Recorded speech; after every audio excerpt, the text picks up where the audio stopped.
Hey, good morning. It is April 26th, and we are in Judges 6 today. And we begin the story of Gideon, which is a well-loved story, partly, I think, because of the great amount of detail that's given to it here.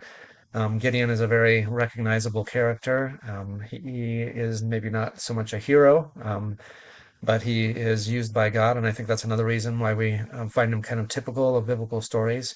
God chooses those who are the weakest, the most unsuspecting, and those who really have no hope to be the heroes of the story are the ones that God often uses to be the heroes. And so that's no less the case here with Gideon. I like how the story is set up. It's really important for really understanding the book of Judges and maybe all of biblical workings of God. It says this in Judges chapter 6, verse 1. The Israelites did evil in the eyes of the Lord, and for 7 years he gave them into the hands of the Midianites. What he's saying there in the very first verse is that it is God who gave them into the hands of the Midianites. It's not the Midianites themselves. It's not even the Israelites giving themselves into the hands of the Midianites, but it's God's hand that is at work here. Because the power of Midian was so oppressive, the Israelites prepared shelters for themselves in mountains, clefts, caves, and strongholds. Whenever the Israelites planted their crops, the Midianites, Amalekites, and other eastern peoples invaded the country. This is hard to imagine, but think about that. Every time you plant your crops and you're just about to reap the benefit of those, the harvest is coming, you've done all the hard work, then in comes these foreign invaders to take away the fruits of your crops.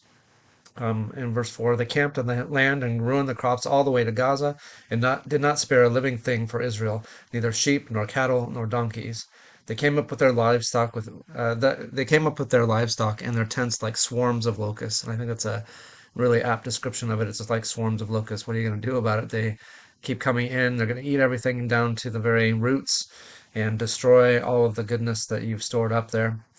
And then it says it was impossible to count them or their camels. They invaded the land to ravage it. Midian so impoverished the Israelites that they cried out to the Lord for help. And this is the point and something we've talked about already, but oftentimes it is only when we are completely miserable that we will finally cry out to the Lord. And so the hand of the Lord against them through Midian will cause them to cry out eventually to the Lord. So they find themselves in a desperate economic state, but that leads them to understand that they're desperately in need spiritually too, and so they cry out finally to the Lord. And I've said it before, but I'll say it again. Whatever it is that makes somebody miserable enough to bring them to the Lord, although it looks like evil from the outside, it is actually the mercy and grace of God because He's bringing them to a place where they're finally ready to hear His voice.